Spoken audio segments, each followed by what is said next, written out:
And now back to your regular programming. If you speak better to yourself. You showed up for probably the dumbest conversation we've ever had on this show. Let's have that smile again. Tell me how that happens. Physically should not happen. Relax. If you say Give me as well. 3 times a day, God will line it up. He's just an absolute hack, and he gets his ass kicked by the teammates every week. It's just terrible. Welcome back to Hack City. Joe DeLeone and Sean Anderson, 2 former college football players from the University of Rhode Island. Today, we're breaking down NFL Week 10.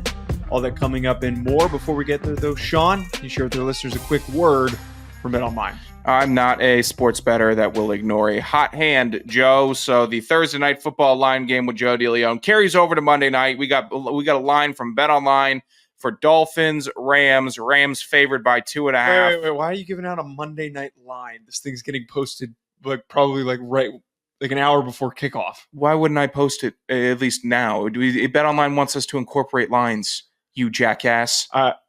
Oh, you just woke up from your nap. You're a little cranky. I wanted you to give me a line for the I'm not giving you a line because most people are listening to this after the game was played. If I'm posting this thing at 5 o'clock, which is when I'm going to post it. Never mind. Just finish the read. BetOnline, the world's most trusted betting platform, your number one source for online betting. From the earliest odds in-game live betting to co-hosts that won't give you a pick on a game when you ask them to, it's the largest selection of odds on anything, football, NBA, college basketball, NHL, UFC to MMA. Head to BetOnline today to get in on the action with America's most trusted site for online wagering. BetOnline, the game starts here. All right, ignoring the read. Moving on to the first game that we're going to be talking about here. The Lions on Sunday Night Football, Sean, had a very exciting comeback. They were down 16 points. They rallied back to win 26-23. Fairbairn missed a 58-yard field goal. I don't know. I might have written that down wrong. 1 minute and 51 seconds left in the game. And then Bates hits the 52-yarder. Of course, we hear for the millionth time that he was a brick salesman, whatever the hell that means. But Jared Goff, multiple picks in this game, still manages to win it. I think I've been reassured here that no matter if the offense, the worst possible outcome, played as bad as they could have, even when that offense is not playing to its potential, their defense is able to make the plays necessary without Aiden Hutchinson for them to win football games, even against one of the best promising offenses in the NFL. Yeah, there's something funky going on in Houston, and I am so sick and tired of these blowhards online, especially one particularly yesterday that went on about a 2-minute tirade talking about it. The NFL is worse this year. Is anyone else feeling it? Did you watch the Sunday Night Football game? Jackass. It was spectacular. Well, it was the only good game yesterday. There were other good games. I don't know why this guy is sitting here complaining about the play of the league. Do you remember what it felt like in July? You remember August, how that felt, buddy, when there wasn't football going on? How do you take and appreciate that the Texans are willing to go out there in some candy paint red uniforms that are so offensive to the eyes and to put up a really good offensive performance in the first half, put up an offensive performance in the second half that's offensive to the eyes as well. It was a good slop fest, and the Lions win in chaos. And that's exactly if they were playing the Texans and the game started whittling down to it. How else would the Lions have won? With a miracle field goal, last second kick. It's just how they would have done it. Goff throwing 5 picks. Who cares? We're the Lions this year. No one's going to be able to stop us. We are officially embracing the secondary America's team mentality, and it looks like they really are. Yeah, Lions continue to establish themselves, and the rest of the NFC North is shitting their pants. So to see them win a game like this, it affirms what we knew and what we've talked about multiple times this season, that the Lions are as physically dominant running the football up front on defense as any team in the NFL. They look so freaking good right now. While we've confirmed that the Dallas Cowboys are a complete and utter mess this season, they looked lifeless, no juice against the Philadelphia Eagles, losing 34-6 without Dak, who is going to be gone for the foreseeable future. Now, there's been a lot of crazy takes that have been thrown out there into the mix for what the Cowboys could do this offseason. Rex Ryan today, Paul Feinbaum, and even Stephen A. Smith went as far as to suggest that they should tank and get Deion Sanders and also draft Shedeur Sanders. I'm all here for it. I'm here for them doing that. I think that Deion Sanders has shown so far this year that he is a quick, program developer. He is a player-first coach that is going to be able to unlock all of the athletes on this team. This is the bones of a very good competitive roster that needs its swagger back. Deion Sanders knows how to put on a show. He knows how to create good theater. And you have an opportunity here to do exactly that with the Dallas Cowboys. Look, I'm done talking about the way that they're playing. The only way to create a future successful path for the Cowboys, I'm in on this. ESPN was pushing this. The only way for them to get to that success is bringing in a Deion Sanders. I'm going to get to that in a moment, but it looks like the worm is officially turned for the Cowboys locker room and leaders on Mike McCarthy. As star player back from injury, Micah Parsons did not bite his tongue after this game. Speaking on Mike McCarthy and his retention, quote, "That's above my pay grade. If Mike's coaching again next year, all coaching aside, Mike can leave and go wherever he wants to. Guys I kind of feel bad for is guys like Zach Martin and guys who might be on their last year, on their way out, because that's who I wanted to hold the trophy for." So he is not really feeling Mike McCarthy in this season. I don't think, Joe, I can't believe you're running with the ball on Deion coming to Dallas. I think it's so much more realistic than people realize. He's a former Dallas Cowboy. Jerry Jones is in this final run as the owner / general manager.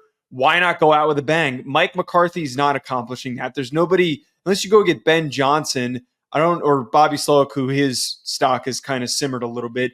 I don't know who you're going to go out there and get that's going to be such a sexy hire to really revamp this thing. You have the ability to move Dak, and if you did, I don't know if they're going to be able to do the whole Shedeur Sanders thing. That part of it might be a little convoluted because them tanking, as Stephen A. suggested, is unlikely. Maybe they're keeping and committing to Mike McCarthy with the assumption that they're so bad and he's such a bad coach that they will end up finishing with the first overall pick or at least a top 3 pick.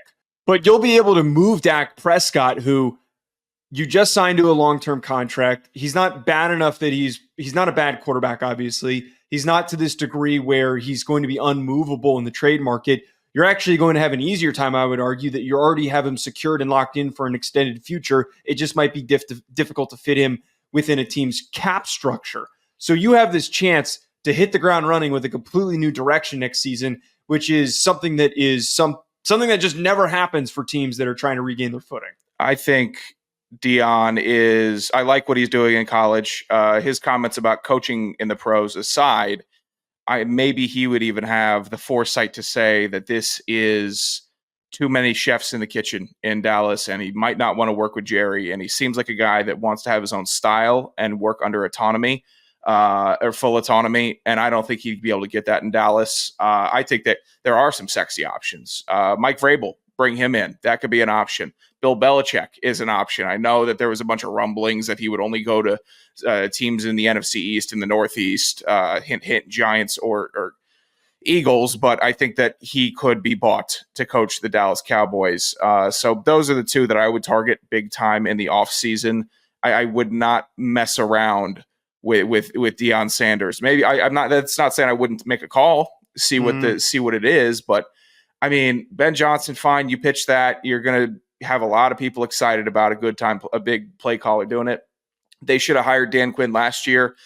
They did not want to see the obvious, very obvious writing on the wall that the only reason they were winning games was because Dan Quinn was enhancing their defense past their previously thought capabilities. And Mike McCarthy was just sitting there bumbling with the clock in his mega large play calling sheet. Other than that, the whole McCarthy experiment has ended. His permanent dumb face on the sideline has always hurt him, and it hurts him even worse when he loses. Do I think he can be a fine coach in the league again? Yeah, but there's a lot of things that he's got to fix. And first is just how he is appearing as a coach on the sidelines, because he's not winning anybody over at first glance.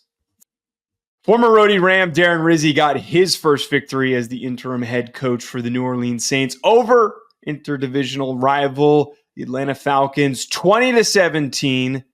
Big victory. And I think the best part about this is that Rizzi pointed out after the game that he clogged the toilet in the coach's locker room. He's the truest shitter. He's probably going to be the realest shitter of the season. I can't think of anyone else who's going to do anything to top this. But he said that he believed that this was a sign that it was going to be a crappy day. And I would argue if I was him, It would have been the complete opposite. If I was bringing that kind of energy to a coach's locker room and I'm clogging the toilet, I would argue that means that I know that I'm ready to have a big day. I know that I'm bringing the juice, the power, the impact that the world's not ready for. I don't look at clogging the toilet as a bad omen. I think it's the opposite here. This stings so much. It would only sting more if he was away and clogged an Atlanta toilet. I was hoping that was the case, but then I realized it was at home. As they're at home, he clogged his own bowl. It happens. That is really, because that is such a great story, and one that your team can really rally behind for some reason. A locker room full of dudes. Your coach goes out there after a big win and admits that. Yeah, I'm feeling a certain type of way about this guy. I'm feeling like this guy is going to give me the raw rub, and I'm not going to get ran around by the previous regime. My coach just beat the number one team in the NFC South, Atlanta, and then talked about how he clogged the bowl before the game. That gets me fired up.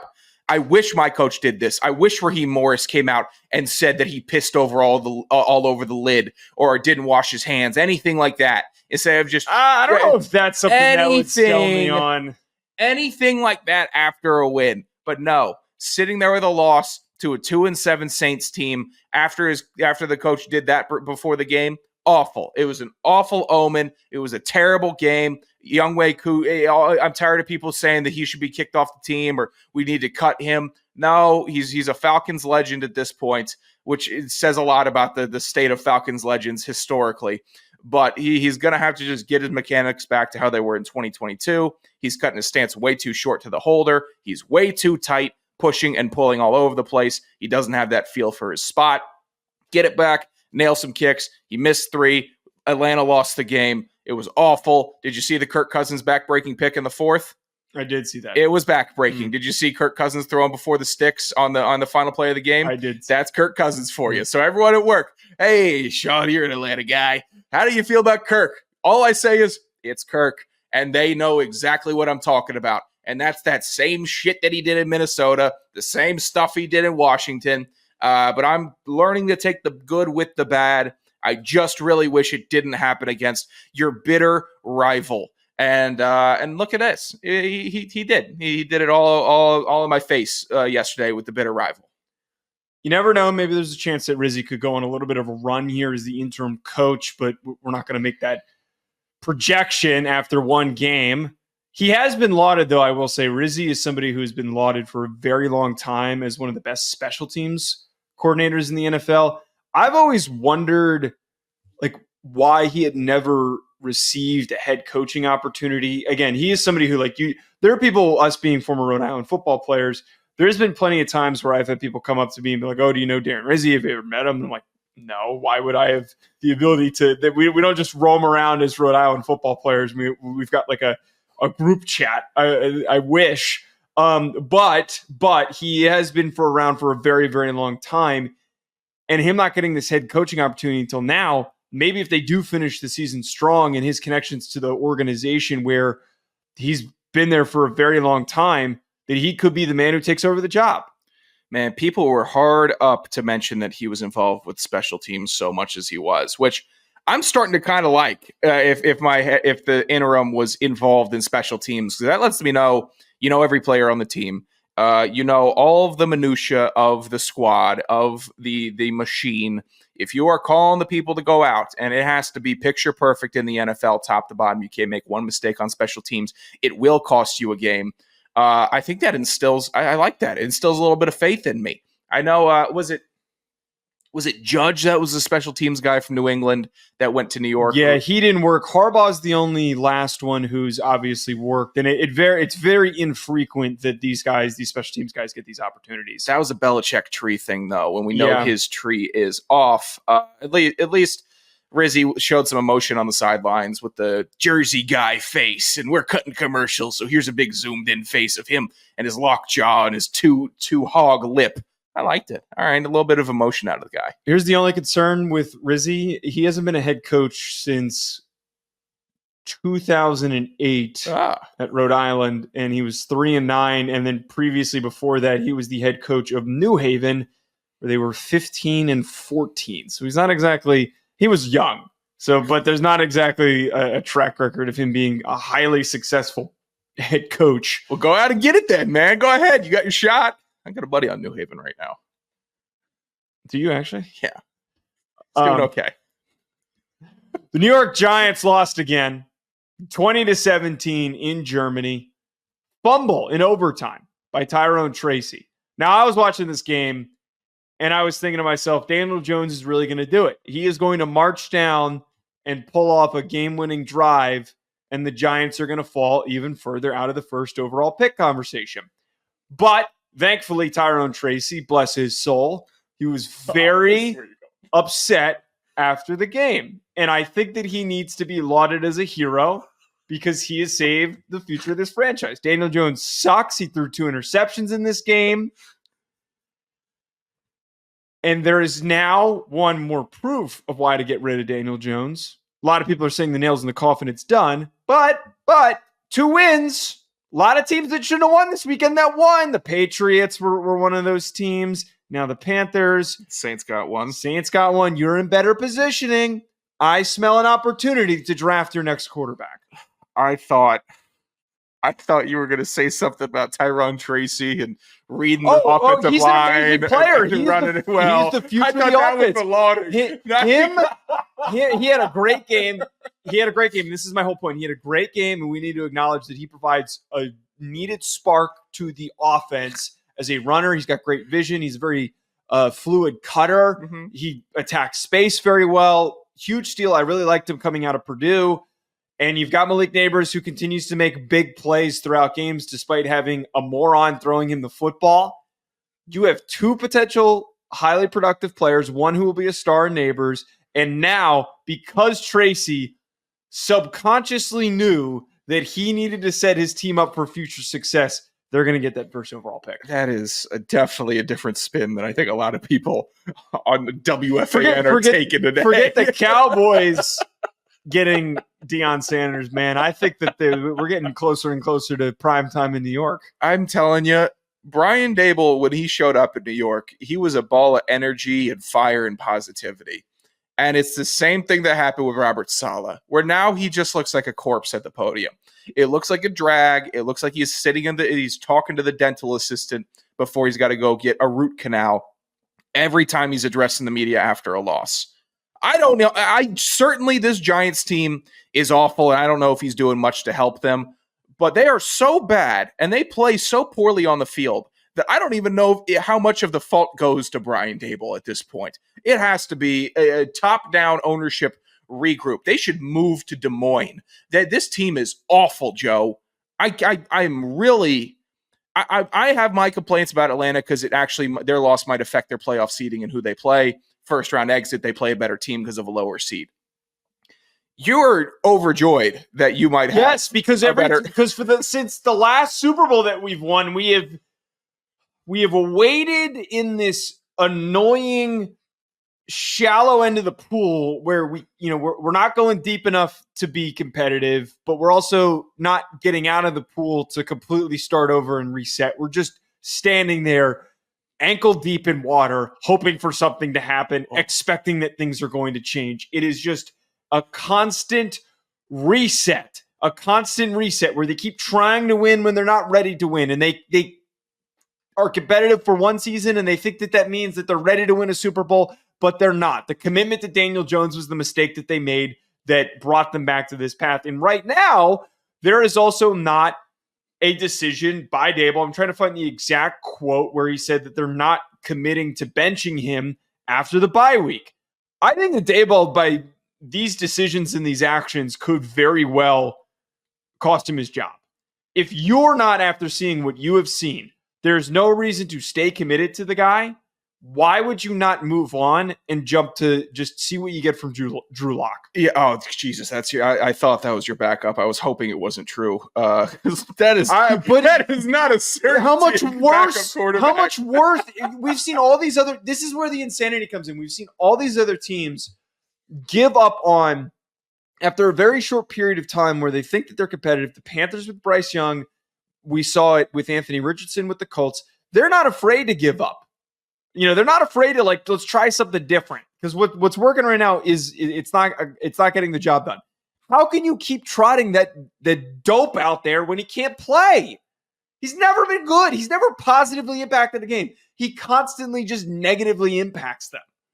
Tell you what, ankle deep in a shallow end, that is not a lot of water where you guys can't get out. That's an apt analogy. It feels like we're drowning, but we're not. Yeah, this team is awful. I actually feel bad that you got to say that you are representing yourself with them. Like, that's just not a badge of honor. You can't feel good about it.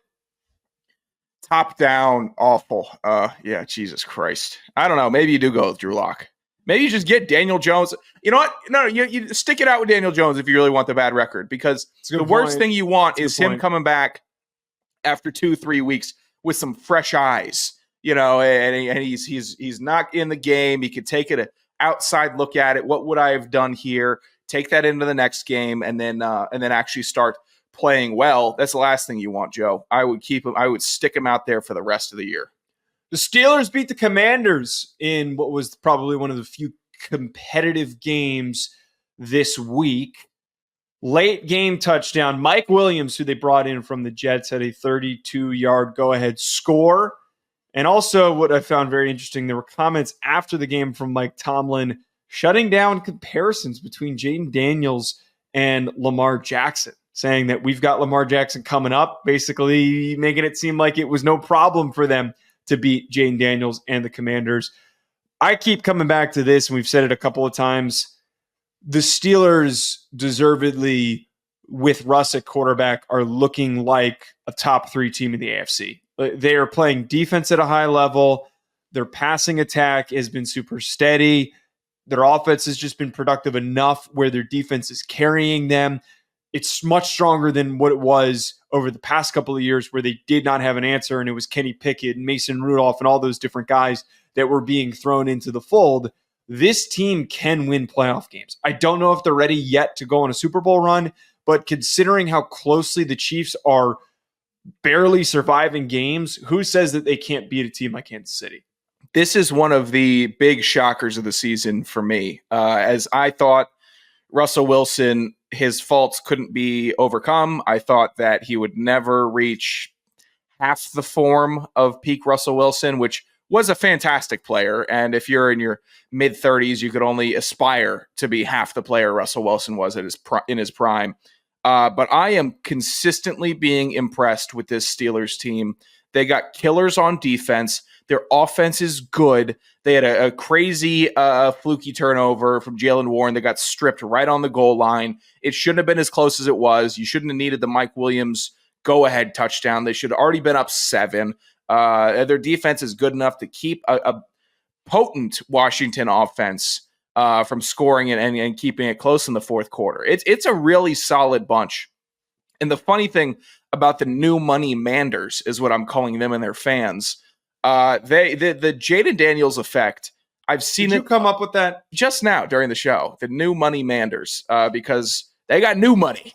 They are not old money Steelers. I find that hard to believe that you just came up with that quickly. Oh yeah, they got the lottery ticket and they bought the big house in Boca Raton, and now they're sitting here like, all right, where's the other toys? Where are they at? I need more. I'm seeing Commanders fans melting down over the outside weapons for their new dynamic quarterback. The luxury and the audacity that these people have been blessed with already because of Jaden Daniels and his performance through 10 weeks is astounding. To already be complaining about wide receiver drops. Terry needs a second weapon. We need a guy that can outrun safeties. Terry just can't do that yet. Why is Ertz falling down and getting no yak after completing third downs? Like complaints that you would have if you've been a perennial playoff contender like Packers fans would have had with Rodgers at the end. They're acting exactly like those fans. Oh, they keep on drafting defensive players. They're not giving them anybody. You got 10 weeks in. You can't act like this yet, folks. You just can't. Be happy with the ride. Be thrilled. Be overjoyed. Raise hail. Left hand up. Everything you want to do that.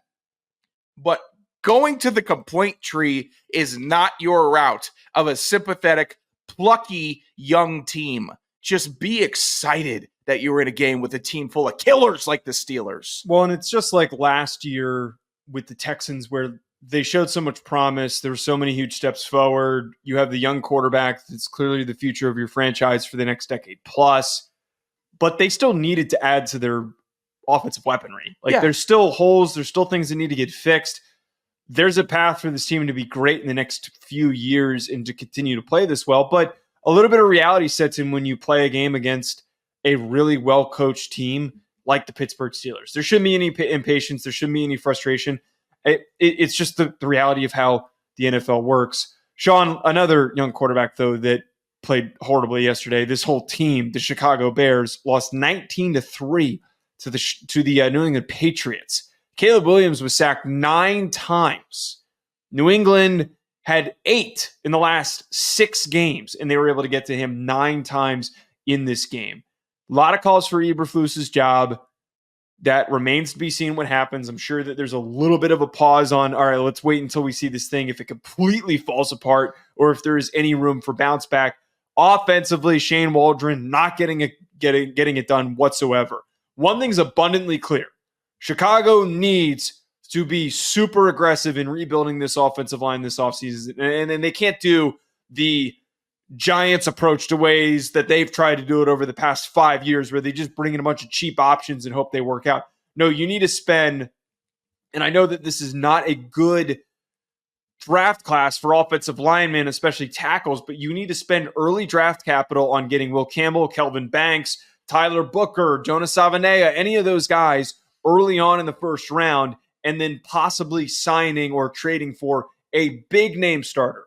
Not a veteran that's been around for a minute. No, a big name starter in order to get this offensive line playing to the right degree. And then the last part about this is if Eberflus is done, go get an offensive-minded coach. Stop playing this back and forth game. Go get an offensive-minded coach. Yeah, this is awful to see for Bears fans. I saw the mass exodus from Soldier Field this past weekend where they were just sick and tired of it. They were leaving in droves before the game was even over. This is the New England Patriots, all right? You're the Chicago Bears. Even if you didn't draft Caleb Williams and you still had Mitch Trubisky, I'd expect you to beat this Patriots team. But no, you have Caleb Williams, the additions you made in the offseason, the hype, the expectation. Say it's too much. Say you give me the premise, Sean, everyone got way too excited about what this Bears team could be. They had faults, and we got swept up in Keenan Allen and DJ Moore and Rome Odunze, DeAndre Swift and Caleb Williams. Say that hype is true. Okay. Well, then you would at least hope that they made it competitive against the New England Patriots, who are bad, who had a rookie quarterback come in like week 7 and start playing, who doesn't have an offensive line either, who doesn't have the talent on the offense that Chicago has. I'd say a quarter of the talent. And you put up 3 points against them. The defense isn't that good. The offense isn't that good for New England. So how do you only score 3 points? That is an awful performance against a bad team. And when we thought the Bears were getting rolling, they were beating the bad teams. When they ripped off 4 in a row, 3 in a row, whatever it was, they were beating the bad teams. They beat the Raiders. They beat Carolina. You can't beat the Patriots at home? You score 3 points at home? That's awful. It is an awful play design on offense. It is a bad time for Caleb Williams, who I'm still in on. I'm not seeing his opportunities to actually make plays on the field, unlike some of these other quarterbacks that are just putting it in harm's way. At least Caleb isn't doing that. He is at least throwing the ball out of bounds because he doesn't have any legitimate options. Yeah, anyone who's trying to act like this is done for Caleb Williams after him playing half of a season, that is way too quick to judge. He just needs better direction. He needs a better offensive coordinator, head coach, whatever it is. It's not like with Justin Fields. And I know that people want to do the stat graphic comparison with him and Justin Fields, but it's not the same. There was a clear, stark difference in the plays that Caleb Williams could make and can make when he's in rhythm and the offense is flowing and things are working well. They just can't find that rhythm, and they're getting beat up because their offensive line sucks. They need to get a better O-line. That's the first main hurdle that they have to get over. I will say it is horrendous for the start of his career to expectedly have two different head coaches in his first 2 years. And they've done that forever. They've done that two for different systems in his first 2 years. Trubisky, for It's just a brutal Justin cycle. Fields. We have to acknowledge. We just got to acknowledge that this is not a great setup for Caleb, and I thought it was going to be better. I really did. I didn't think it was going to be immediate turnover, which it's appearing to be a necessity at this point. Maybe they get Kingsbury and he solves it all. That's an inquiry that I think they should make. I don't know if Kingsbury's ready for head coach. I wouldn't try to let him go if I was Washington. I like how I don't think anyone's going to be that quick to give him another head coaching gig. I think they're going to let him do his thing for a couple of years. He's doing a great job. After the Flus crew, I think maybe we're ready to go try out anybody. Deion Sanders. All right. Joe DeLeone at Sanderson Radio. He's everybody's problem. Can we clone Deion? Can we? Could you imagine a Deion versus Deion game? That would be incredible. It'd be great entertainment. Oh my God. The post-game press conference. At Joe DeLeone at Sanderson Radio at Hack City Pod. We'll be back on Wednesday with our Best Bets show. Talk to you folks later. Enjoy the rest of your week.